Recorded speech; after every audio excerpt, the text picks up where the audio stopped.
Hey guys, Stephen Howie here from Promar Nahi Lures. Wanted to take a little while and really tell the backstory on how we got to where we are with our new live deception weedless spoons.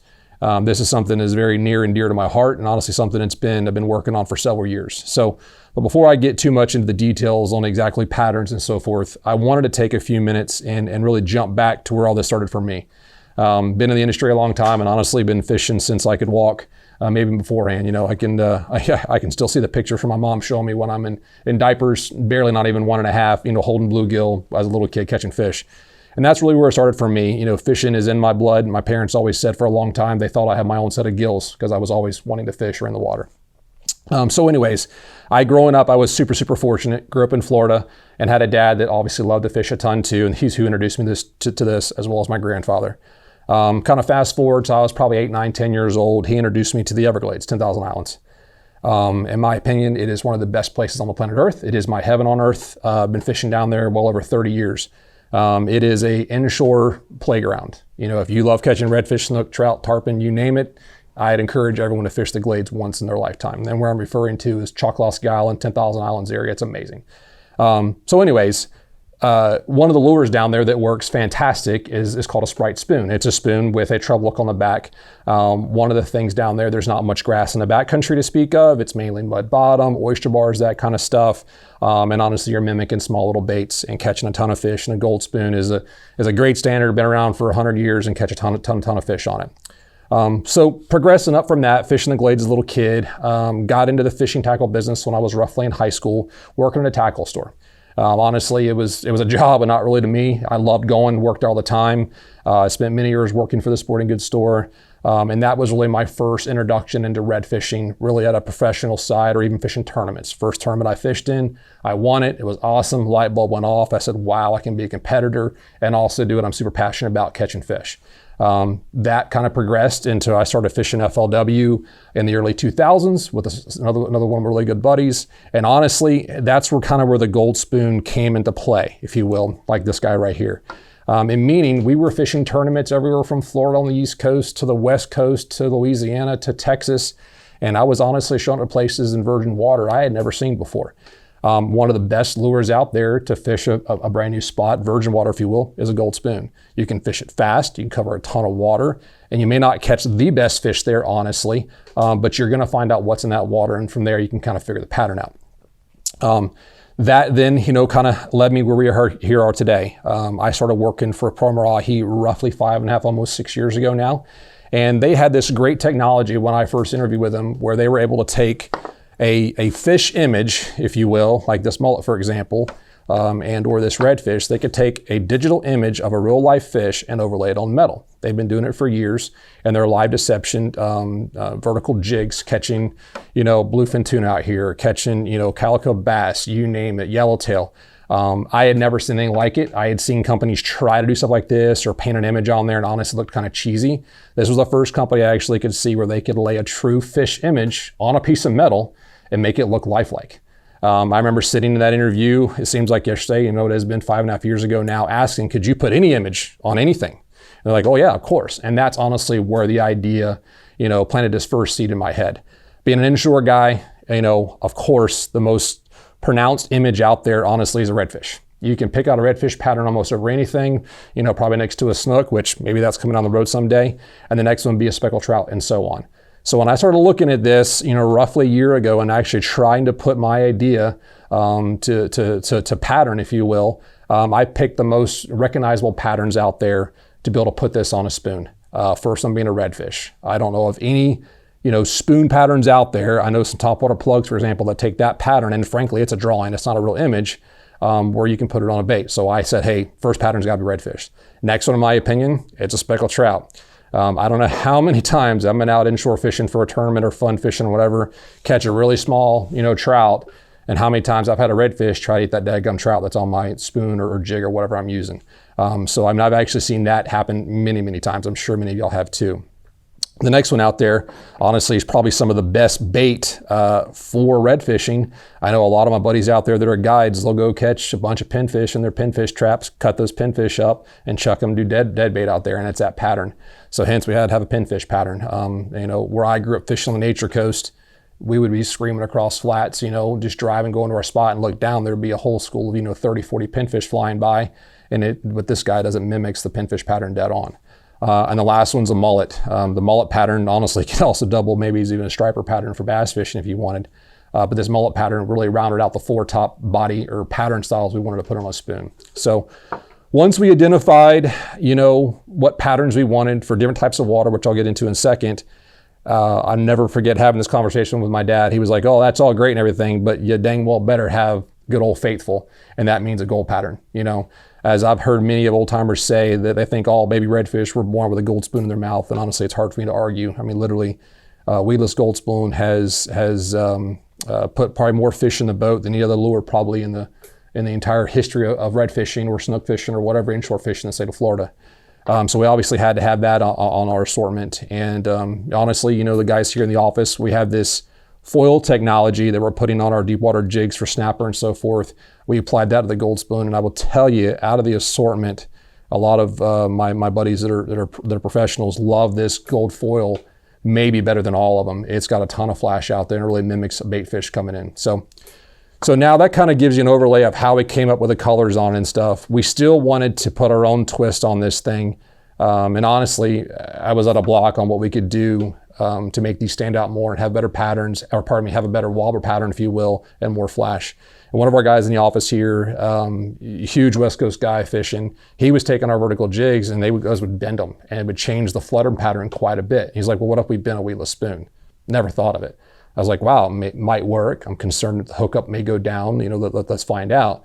So lo and behold, Steve in our office grabbed a pair of pliers and we had a few prototypes in there and he bent that nose. If you can see that, and almost all these, you can see where the nose is bent on those, okay? I was really concerned that when you're rolling this thing in, what's it gonna do to the hookup ratio when a redfish does bite this? And I can hear and tell you without a doubt, it has nothing to do with decreasing hookup ratio. If anything, it may increase it. What that bend does, it actually makes this lure weedless. I know probably hard for you to believe, but it is. The second we bent this on our first batch of spoons, I ran to Louisiana with my son. My little guy at the time was only 9, doesn't set the hook crazy like I do. All my buddies make fun of how hard I set the hook, but he doesn't set the hook that hard. A lot of times, he will miss a few fish here. And I said, well, we'll know really quick if this bend is going to affect the productivity of the lure. Sure enough, we were in the first pond 20 minutes and I hear him, grunt in the back of the boat, and I look up and he's bowed up to a nice fish. Sure enough, fish comes to the boat, the lure's down the stinking fish's throat, it's in its crushers and it's buried and there was no issue hooking up. I said, okay, maybe it's a fluke, let's do it again. Fast forward, end of the day, I think we had caught 20 or 25. My little guy had caught half of those. He had a blast. He had probably one of the best days he ever had in his life. And we did not miss a single fish. Did not matter if it was in their nose, if it was in their tongue, which we hate as tournament guys, or if it was down their crushers or in the corner of the mouth. It hooked up every single time, perfect. Then that led to the next piece. I said, okay, I got to make sure this thing's weedless. So I went and found, which was kind of tough, be the first to admit, in December, a lot of hydrilla starts dying off in the Louisiana area. But I definitely found some thick mats and I chucked this spoon in the thickest grass I could find. And because that bend, it increased the wobble pattern quite a bit and it pushed that hook down, if you will, it actually makes it more weedless, if you can believe that, but it truly does it. I'm able to walk this thing through mats pretty good, as long as it doesn't have the snot grass on it, which we all hate as tournament guys, but you find good, clean hydrilla, this spoon will walk right through it. And it no doubt walks through, the good turtle grass we call in Florida and stuff, like you find in Port St. Joe or on the Nature Coast. It walks right through it, no problem. So add the bend to it, had the pattern to it, got the popular sizes, quarter, half ounce, 3/4 ounce, depending on where you're throwing it. And voila, you've got the birth of what we're calling the live deception weedless spoon. So going back to why we have the colors and the patterns and where we made the decisions on putting what colors on what kind of blanks. And what I'm referring to here is, if you can see in the picture, for example, this speckled trout body and this mullet body, the speckled trout body is going to be sitting on a gold blank, okay? The mullet pattern is going to be sitting on a silver blank. My thinking is, When you're looking at the bottom of a mullet, for example, they're silver and white. You want that white flash. In my opinion, throw this in more clear water. That's my application. I would do it. For example, on the speckled trout body, everyone's known when you get a big gator trout, their mouth is, I mean, some of the prettiest gold you've seen in the world. And if you've ever caught a trout, you know, in the back creeks of Jacksonville, for example, or in the back bays of the Glades, I mean, those fish almost look like brook trout. They're so pretty. They're so gold. Hence, we went with the gold pattern inside. And the same thing really applies to the redfish. You know, not a hard stretch to make a gold spoon with a gold pattern because they're already dark. And that kind of also goes to the pinfish body. They have a lot of silver flash to it. Bellies are silver, hence on a silver. So putting that idea and what we came up with on putting what patterns we wanted on what kind of blank was really the first time we put these to their tests with these painted images was in Port St. Joe. I want to say it was late February, and I've told the story a few times. I remember us launching that morning super early as the sun's coming up. I said, well, we're gonna know if these work pretty quick. Had the guys that were from the West Coast in the boat with me, ran 2 boats. My buddy Ken Malt was in his, and I was in mine, and I said, we're gonna find out if this is gonna be a gimmick or this really catches fish.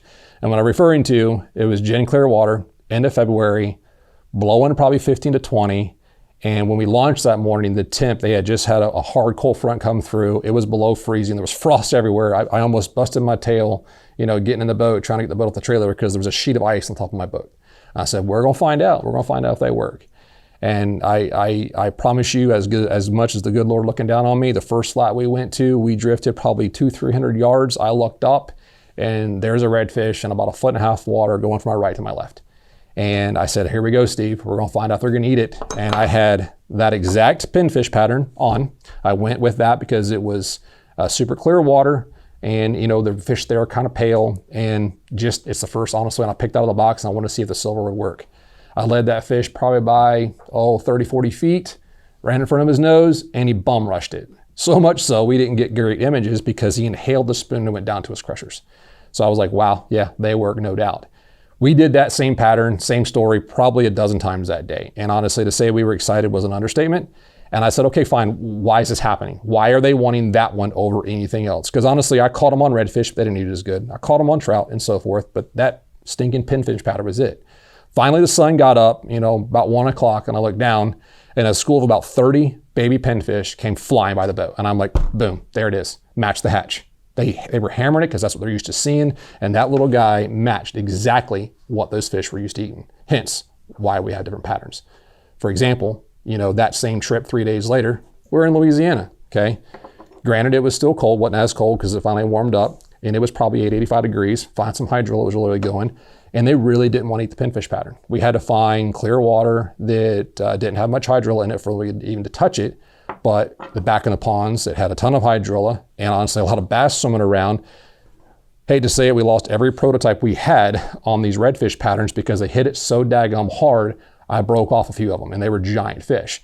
So there you go, it was matching the hatch again. They were eating baby trout, they were eating little bass, they were eating mullet, but they were all super, super dark on those back ponds, and they wanted the redfish and they wanted the trout. So that's where, honestly, I feel like we have a completely rounded assortment that can apply from anywhere up North Carolina, South Carolina, Georgia, and those marsh and those flood areas where the redfish are going to get back into. And if the water's super gin clear, which happens sometimes of the year, you know, go to a pinfish pattern. But if that water gets tea color because it's been raining a bunch, like it does all the way through Jacksonville, go to your redfish pattern, for example. But then same way, if you're in the Glades and you're down there fishing, that water gets super dark tea color in the summertime from all the rain, I would definitely go redfish and trout. Nature Coast, Panama City, Pensacola, Port St. Joe, water's gin clear. A lot of the guys fish the beach out there on those fish. They're almost pale looking, right? That's when you would want your mullet pattern, your pinfish pattern. So really we put these things, you know, through their paces to make sure they were going to eat. And we were trying to find conditions where it was the hardest conditions we can find, and they still ate the dang thing. So in a nutshell, I feel like coming out of the gate, the patterns we have are the most round assortment we can possibly have at this point. We're probably gonna get questions, you know, why don't you have a silver one? We had a silver one, be very honest with you. We fished it, didn't perform well. You know, I wanted this to be a home run, slam dunk, whatever you want to call it, out of the gate where every pattern, every body is gonna put fish in the boat, depending on what part of the state you're in and what your preference is. You know, all that being said, it is still really, really hard to beat I'm gonna call Old Faithful, the regular gold one. I really wish I had $1 for every gold spoon I threw in my day. I'd be a rich man by now, but that gold pattern definitely works.